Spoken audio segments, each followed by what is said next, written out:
Good morning.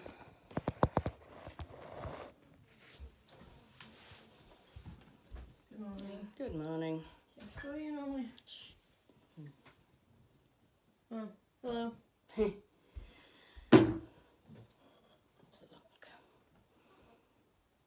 The camera team are in place, almost. Early as well.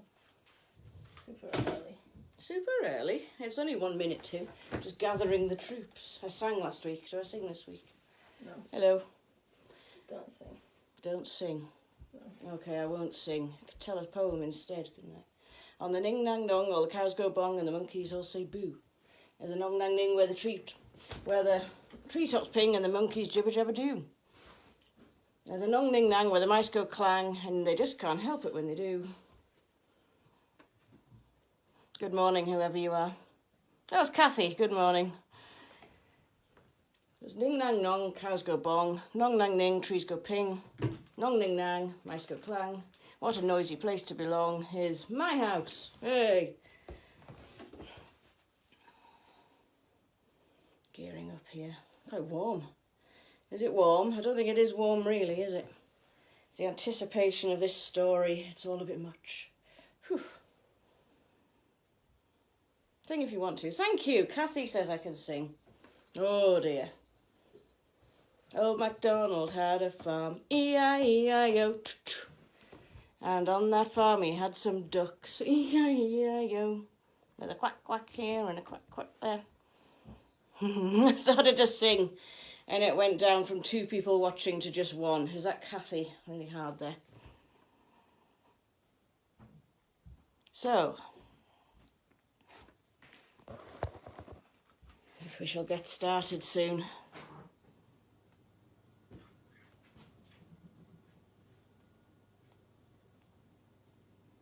This is a good story today. There's plenty going on in it, plenty to talk about.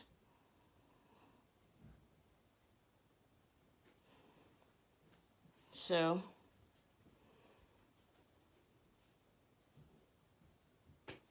get that off my table. Please, camera woman, sort out the background. Oh dear.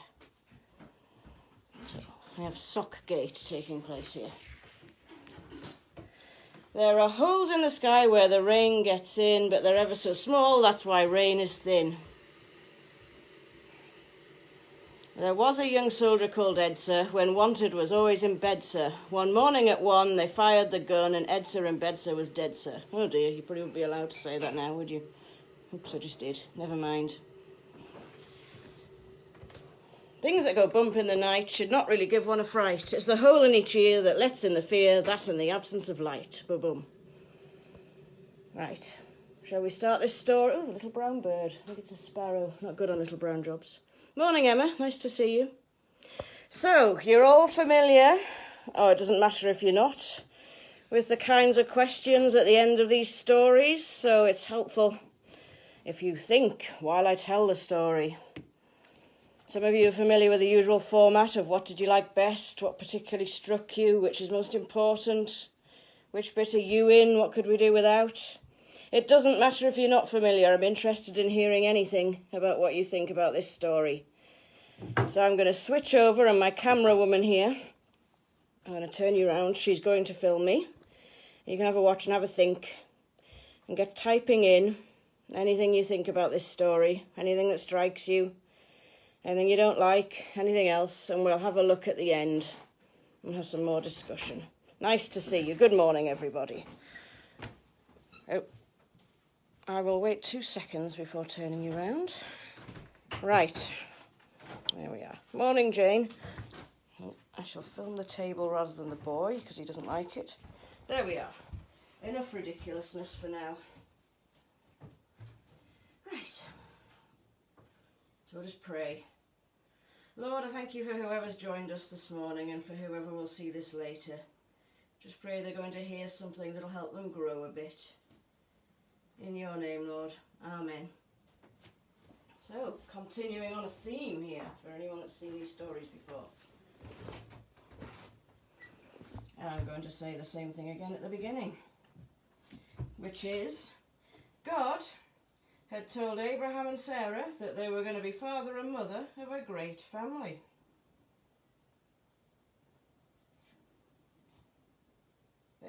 Abraham and Sarah only had one son, Isaac.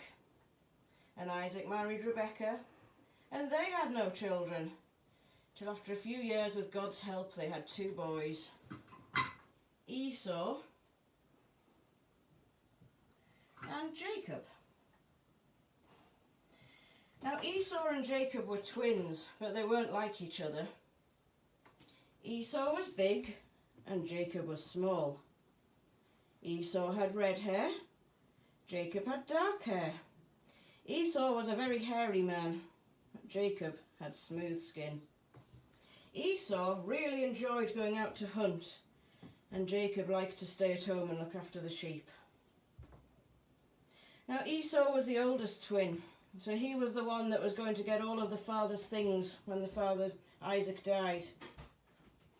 And Esau was his father Isaac's favourite, but Jacob was Rebekah's favourite.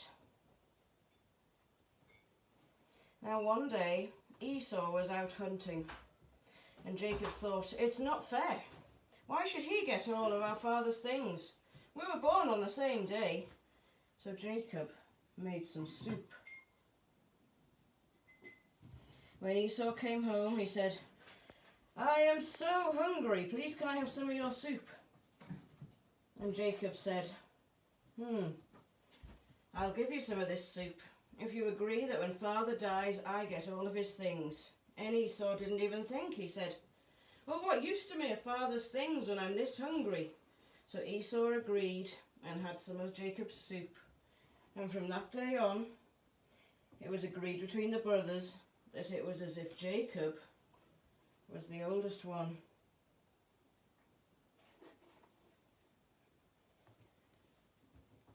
Then Isaac was getting very old and he couldn't see anymore. And one day he said to Esau, his favourite son, go out hunting and come back and make me my favourite stew with what you catch. And then I will give you my blessing. But Rebekah overheard. And so she and Jacob concocted a plan. She made herself some stew out of a lamb rather than any game that had been caught. She made Isaac's favourite stew, and she got Jacob and she put animal skins on him so that he'd be hairy and he would feel like Esau. And then she dressed him in Esau's best clothes.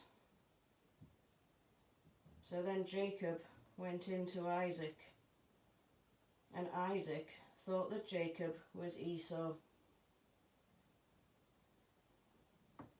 So then Isaac blessed Jacob. But then Esau came home, and Esau discovered that Jacob had tricked him out of his father's blessing. And Esau was so angry he wanted to kill his brother. Now Rebekah knew this, and she said to Isaac, can we send Jacob away to my family for him to find a wife? And Isaac agreed. So Jacob set off across the desert to Haran, where Rebekah's family came from. And now on the way there, he found a stone, and he rested on it one night as his pillow. And he had a really strange dream. He dreamed that he saw a ladder, and the ladder went up to heaven, and angels were going up and coming back down the ladder, and God was at the bottom of the ladder, the top of the ladder, and all around the ladder. And then he heard a very clear voice. It said, I am the God of Abraham and Isaac. I am going to give this land where you lie to you and your descendants. Through your descendants, I'm going to bless the whole world. I'm going to be with you, and I'm going to bring you back to this land. Then Jacob woke again, and he knew that he had heard the voice of God. So he called the place Bethel, which means God's house. He poured oil over the stone so that people wouldn't forget what had happened there. And then Jacob carried on his journey. Now, he came to a well where people were watering their sheep. And there was a beautiful young woman there. She was Rachel, and she was the daughter of his mother Rebekah's brother. So Jacob asked her father Laban if he could work for him in order to marry Rachel.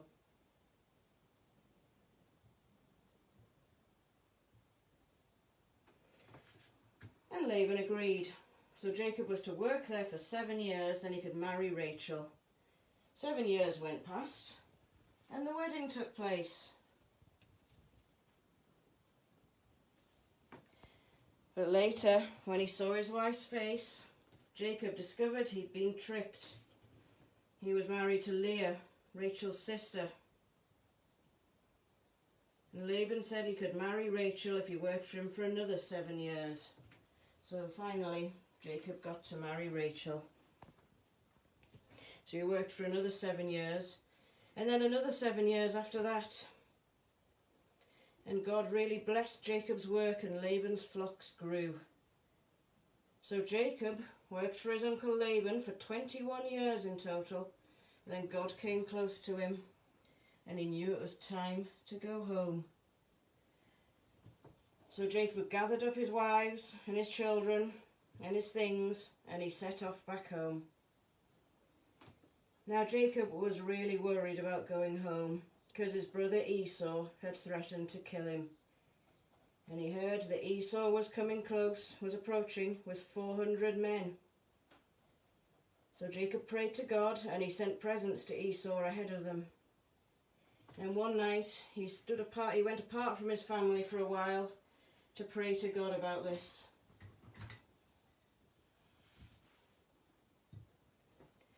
Now that night, while he was praying, a stranger appeared and wrestled with Jacob. They struggled. The stranger touched Jacob's thigh, and his hip popped out of joint. But Jacob still hung on. He struggled right till morning. And then, in the morning, the stranger said, "Let me go." And this was when Jacob realized that he hadn't been wrestling with an ordinary person. So he said, "I will not let you go until you bless me." And the stranger said, "From now on, you will no longer be called Jacob, you will be called Israel, because you have struggled with man and woman, and you have struggled with God, and you have prevailed." And then the stranger blessed him and disappeared. And Jacob knew that he'd seen God, so he called the place Peniel, which means God's face. So Jacob caught up with his family, limping all the way because of his hip. And then he went ahead of them to meet Esau first. When he saw Esau, he went down on his knees. But Esau put his arms around his brother. And finally old Isaac died and was buried by his sons Esau and Jacob.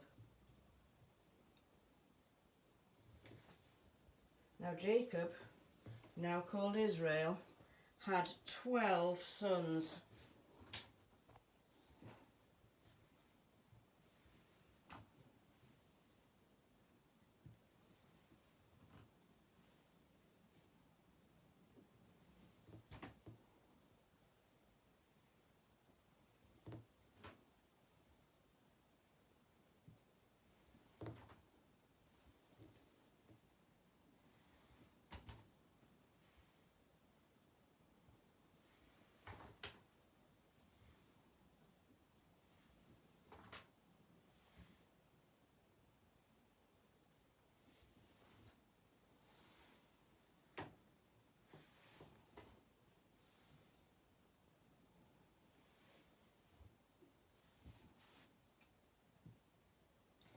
And each of these sons became the head of a tribe. So the great family now had 12 tribes, and it was called Israel. So, I wonder if anybody thinks anything about this story. I shall turn you round. Where are you? There you are. Hello again. Morning, everyone. There's a musical here somewhere. Yes, and it's been going round in my head all week. Thanks for that, Stephen. So, is there anything anybody likes best about this story?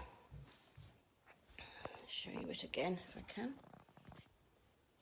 We've got the twins, the soup, the trick animal skin, the ladder and the stone going up to heaven, the brides, the place where he wrestled with God and his sons. Wonder if there's anything anyone thinks is most important here.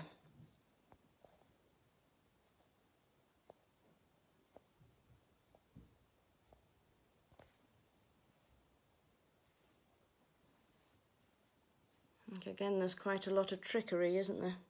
You like the wrestling match, Stephen? What in particular do you like about the wrestling match? I like the wrestling match as well. The way he just won't give up. Somehow he knows that he needs to keep going with this wrestling match.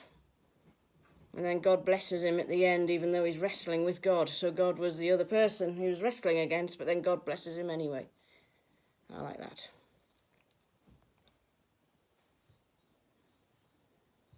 Say, all this talk of soup and things made me hungry while I was doing it. Wonder if there's anything that anybody has any trouble with in this story. I think we all wrestle with God in our own way, Stephen says. Yeah, I certainly wrestle with God. I haven't had my hip dislocated yet, but yeah, I wrestle with God in terms of, what do you really want from me? What am I meant to be doing? Should I really be doing this? Do you want me to do this, or is that a bit sinful? Should I be doing that? What do you really think, God? Why is this happening, God? Yeah. Kathy says she's forgotten how devious Jacob was. Yes. He takes his brother's blessing and his father's stuff. Mind you, maybe the apple didn't fall very far from the tree, because his mother certainly was in there. Hello, Charlotte. Good morning. We've been doing about Jacob and how he stole Esau's birthright. Then he went away, but he was tricked into having 2 different wives. You can watch it again later, Charlotte, but there's no marks if you don't. All the way through, Jacob is devious, yet he still comes out on top. Yeah, I find that a bit tricky.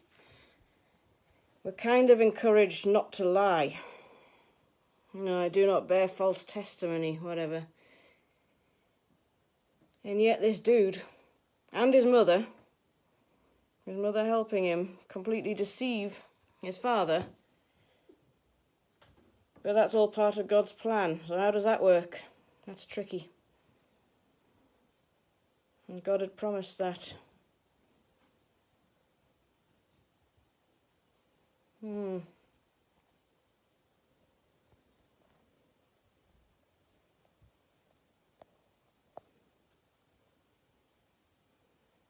Yeah, and Laban's fairly devious as well, isn't he? Seems to be a family trait, maybe. I wonder how Leah felt. I wonder how Rachel felt. I'm very glad I didn't have to be married to the same man as anybody else, especially in trick circumstances.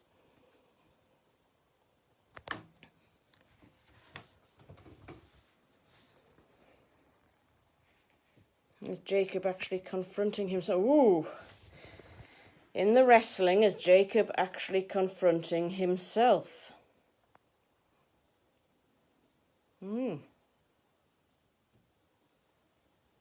To the point that he dislocates.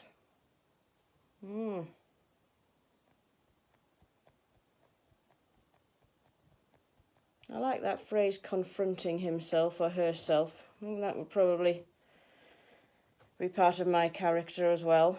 I don't know whether that applies universally to everybody. How come Jacob didn't recognise Rachel? Yeah, when he got married to the other woman, you mean to Leah. Well, it certainly can't have been a marriage service the same as ours, where they have to solemnly declare who they are or it's declared null and void. Only in this country, you have to say that line, don't you? I do solemnly declare, and then you go, I, such and such.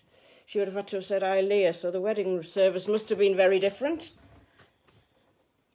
I think, Emma, I've always assumed that's something to do with how veiled brides are in some cultures. But I don't think I would want to be part of a culture where you weren't absolutely certain who was getting married. Interesting. Hello, Ruth.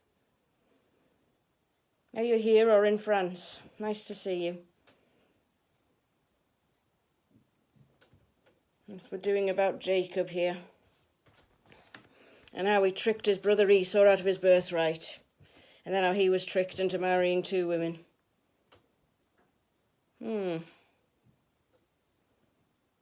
Wonder if Jacob had inherited some of his father's sight problems. Who knows? Probably not. Just surmising. Anything could have been going on that hasn't been written down. Yeah. It is a bit of a stretch, that one, though, isn't it, Emma? How come Jacob didn't recognise Rachel? And I think they were meant to look quite different, which is the reason Leah didn't get picked off first, to put it bluntly, because she wasn't beautiful by the standards of the day.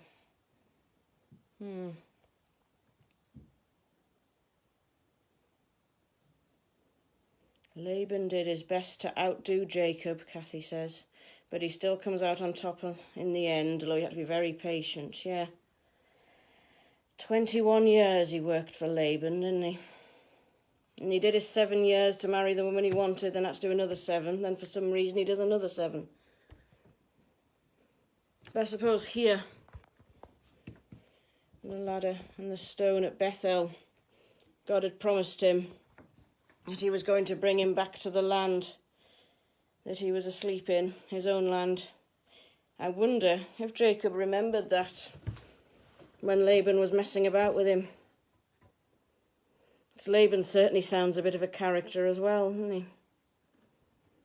So yeah, overall, sometimes I don't like Jacob very much, but yeah, you're right, Kathy, he did have that one virtue of being very patient, that's for sure.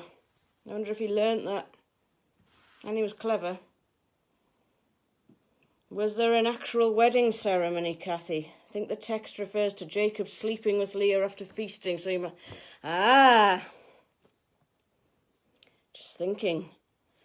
In their particular culture, does the wedding night come first, before the ceremony? Or maybe no ceremony, it's all just done differently, it's a process. There was something, wasn't there, about the wedding night being a special thing and very public. Yeah, must admit, that doesn't make any sense to me at all, that you wouldn't realise it wasn't Rachel, apart from what you say about feasting and being a bit drunk. Just trying to think how much gin I would have to mistake Matthew for his brother, or the other way around. Not going to happen, mate. But yeah, he could have been quite indulged, couldn't he? Bit tipsy. And she might have had her face covered. If you were tipsy, and you hadn't been particularly on your own with that person before, because that wasn't the culture. Maybe that's how it happened. Also, Jacob asks to be forgiven and takes the knee. Yeah, Emma's laughing at me. Good. He asks to be forgiven. He does. When he sees Esau again, he takes the knee. Now, does he do that because he's scared, or is he genuinely sorry? We don't know. But it did say that they buried their dad together. Hopefully they've moved on a bit. He's asked for forgiveness. Whether we ask for it in true faith or whether we ask for it just because we know we have to, does that matter? Can one lead to the other? Can you start to feel like you want to be forgiven by starting off being humbled? I don't know.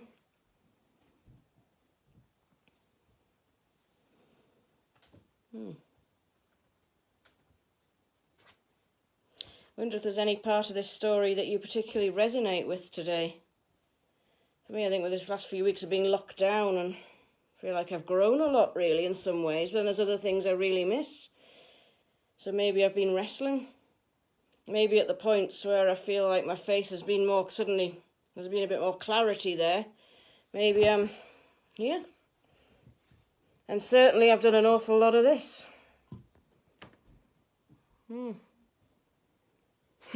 Every woman out there where salons are shut will identify with this bit, I think.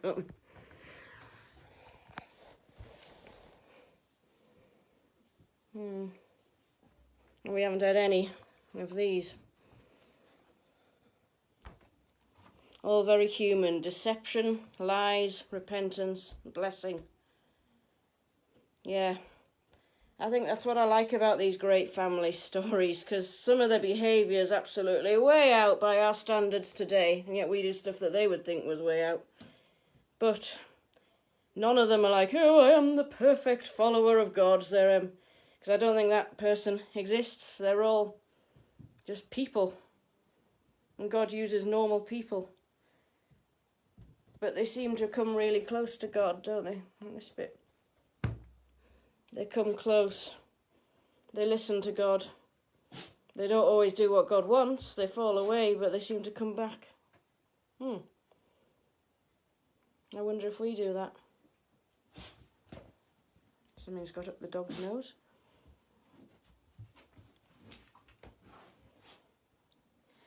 I think some of us in lockdown that have big families will identify with this bit. I haven't quite got 12 children. He had 13 actually, he had a daughter as well. Don't forget her. Don't forget Dinah. So he had 13 children. Sometimes feels a bit like that. I've only got 4, but it can feel like 13. It must have taken some courage to go home after 21 years. Yeah, gosh, it's a long time, isn't it? Yeah, and there wouldn't have been any communication as such, but they could have maybe sent messengers, I suppose. It was a blooming long way, wasn't it? They talk about travelling for days, so you certainly couldn't pick up the phone, could you? But Esau had heard he was coming, so there must have been some communication, at least at that point when he was on the way back. You wouldn't know what you were going to find, would you? Would you know your parents were even still alive? Would somebody have gone to the trouble of telling you? Would you even recognise each other? I don't look much like I did 21 years ago. And he'd had an interesting time of it, hadn't he? And he had all these children. He hadn't quite had all 12, I don't believe, all 13 by the time he went back. He thought, I'm doing as badly as everybody else here and forgetting the girl. Sorry, Dinah. He hadn't quite had all of them by the time he went back, but he had quite a few. Fatherhood changes people. And Esau would have changed as well, 21 years back there with the parents.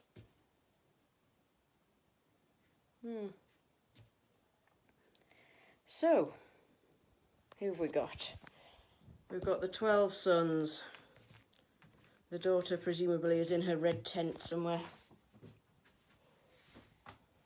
I'll prop you up while I do this, actually. Move the justices a second and borrow this. There, you see. The rest of these boys. Put them away. That's a lot of children. But he had them to 4 different wives, so. Peniel, where Jacob wrestled with God. We've got Rachel and Leah, and he was tricked into marrying both of them.